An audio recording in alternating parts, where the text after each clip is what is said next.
I never thought I'd be in this situation. My life has completely unraveled over the past few months, and I'm still trying to make sense of it all.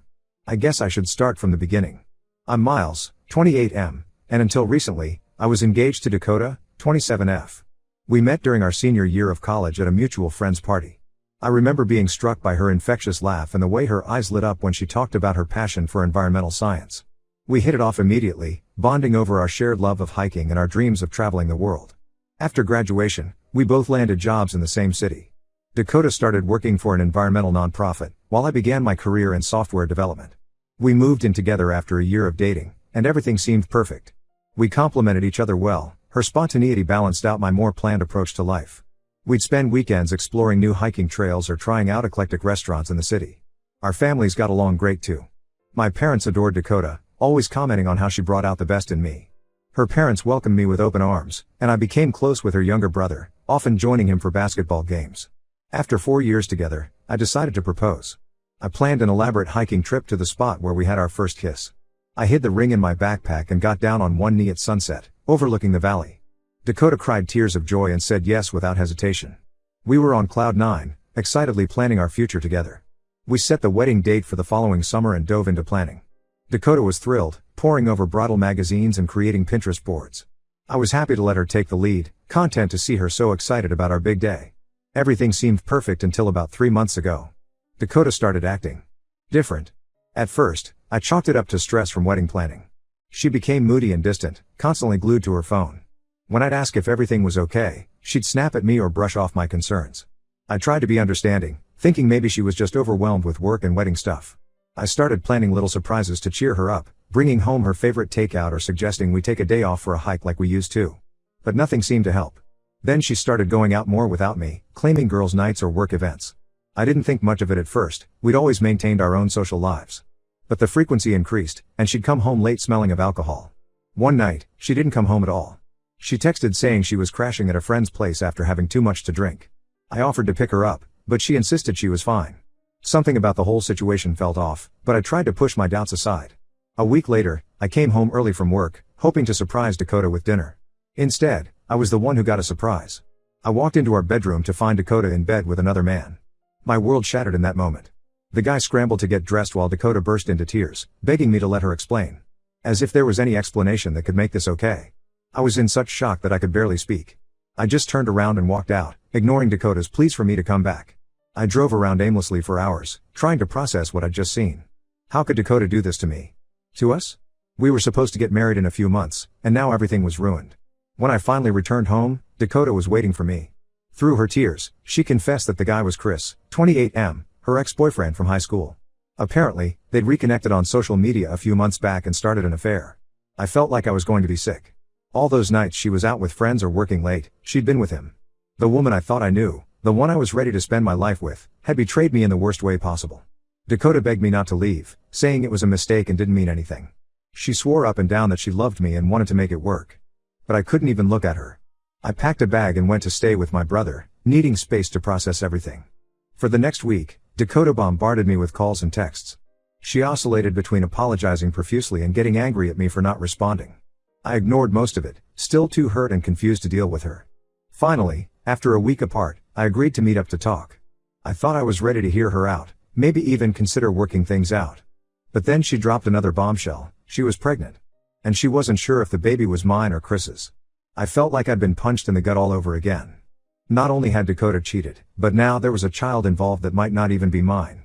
She swore up and down that she wanted to make things work with me, that Chris meant nothing to her. She even suggested we raise the baby together regardless of paternity. I was furious. How could she expect me to just forgive her betrayal and raise another man's child? I told her there was no way I could stay with her after what she'd done. I needed a paternity test as soon as possible. Dakota didn't take my reaction well. She accused me of abandoning her when she needed me most. She said if I really loved her, I'd stand by her no matter what. But I couldn't get past the lying and cheating. I told her we were done for good. The next few weeks were hell. Dakota refused to leave me alone, constantly calling, texting, and showing up at my work and apartment. She told all our friends and family that I'd left her while she was pregnant. She conveniently left out the part about cheating with her ex. I tried to keep my distance and focus on healing, but Dakota made it impossible. She'd alternate between crying and begging me to take her back, and angrily accusing me of ruining her life. It was emotional blackmail and I was at my wit's end. Our friends were split. Some understood my position and supported me, while others thought I was being cruel for abandoning Dakota during her pregnancy. It was exhausting trying to defend myself and explain the situation over and over. Work became a struggle too. I couldn't focus, my performance was slipping, and my boss was starting to notice. I was barely sleeping, constantly stressed about when Dakota would pop up next or what new rumor she'd spread about me. Finally, after what felt like an eternity, the results of the paternity test came back. I wasn't the father, Chris was. I felt a mix of relief and sadness. While I was glad I wasn't tied to Dakota for life, it was still painful to have my suspicions confirmed. I thought that would be the end of it. Dakota knew for certain the baby wasn't mine, so surely she'd leave me alone now. I was wrong. She showed up at my apartment in tears, saying Chris wanted nothing to do with the baby. She begged me to reconsider and help her raise the child, insisting I'd be a better father than Chris. I was stunned by her audacity. After everything she'd put me through, she still expected me to clean up her mess. I refused and told her to leave me alone for good. Dakota didn't take it well. She screamed at me, calling me selfish and saying I'd regret abandoning her and the baby. That was the last straw. I knew I needed to take legal action to protect myself. I contacted a lawyer and filed for a restraining order against Dakota. The judge granted it given her pattern of harassment. It's been a month since then and things have finally calmed down. Dakota can no longer contact me or come near my home and work. I've blocked her on everything and asked friends and family not to pass along any messages from her. I'm still reeling from everything that's happened. The future I thought I had with Dakota is gone. I'm trying to focus on healing and moving forward, but some days are harder than others. I know I made the right choice in leaving, but part of me still hurts over the betrayal and loss. I guess I'm looking for advice on how to fully move on from this mess. How do I trust again after being so blindsided? And how do I deal with the guilt Dakota tried to put on me about the baby? Any words of wisdom would be appreciated. Update 1. It's been about 2 months since my last post, and unfortunately, things have only gotten more complicated. I really thought getting the restraining order would be the end of it, but Dakota has found new ways to try and manipulate me. A few weeks ago, I started getting calls from mutual friends saying Dakota had been telling everyone that I was the one who cheated on her. She was spinning this whole story about how I'd had a long-term affair and left her when she got pregnant. It was infuriating to hear how she was twisting the truth. I spent days doing damage control, explaining the real situation to anyone who would listen. Most people believed me, especially once I mentioned the paternity test and restraining order. But there were still some who bought into Dakota's lies. I lost a few friendships over it, which stung even though I knew I hadn't done anything wrong. One of the hardest losses was my friend Tom, 29M. We'd been close since college, and he was supposed to be one of my groomsmen. But he'd always had a bit of a crush on Dakota, and he chose to believe her version of events.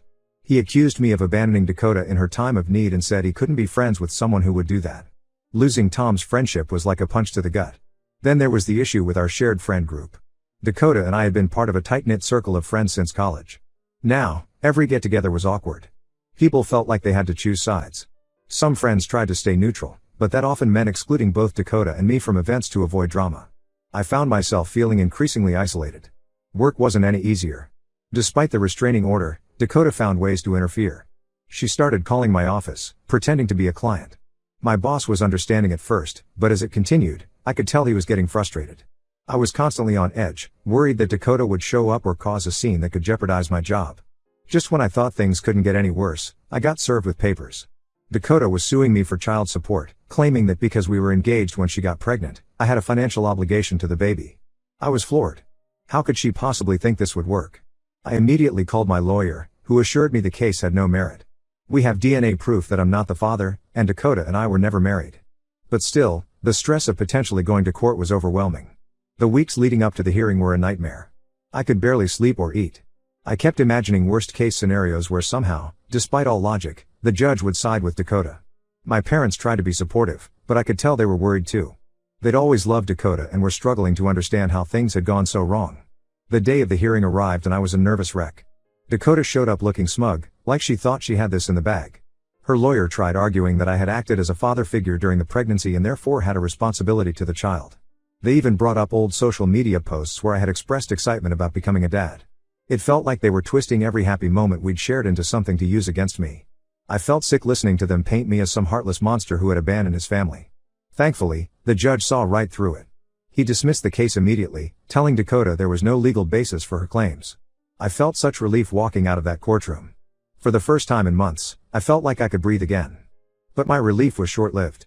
That night, Dakota started bombarding me with messages from fake numbers. She went on and on about how I'd ruined her life, how she was struggling to make ends meet, how the baby would grow up fatherless because of me. I didn't respond, but it was hard not to let her words get to me. One message, in particular, stuck with me. Dakota wrote about how she'd had to move back in with her parents because she couldn't afford rent on her own. She described feeling ashamed and scared about raising a baby alone. For a moment, I felt a pang of guilt. But then I reminded myself that this was all a result of her choices, not mine. I'm trying to stay strong and remember that none of this is my fault. Dakota made her choices and now she has to live with the consequences. But there's still a small part of me that feels guilty, even though I know I shouldn't. I'm focusing on myself as much as I can, throwing myself into work, reconnecting with supportive friends, making plans for the future. I've started seeing a therapist to help process everything that's happened. It's been helpful to have someone objective to talk to. But Dakota's shadow still looms over everything. I just want to be free of this mess for good. I'm considering looking for jobs in other cities, thinking a fresh start might be what I need. But part of me worries that running away won't solve anything. I guess I'm just looking for reassurance that I'm doing the right thing by standing my ground.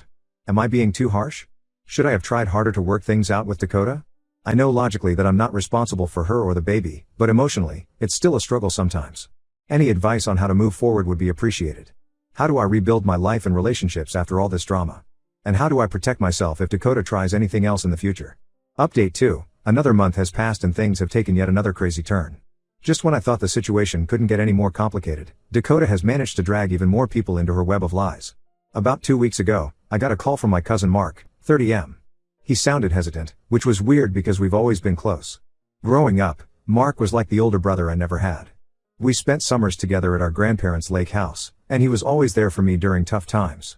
So hearing him sound so unsure immediately put me on edge.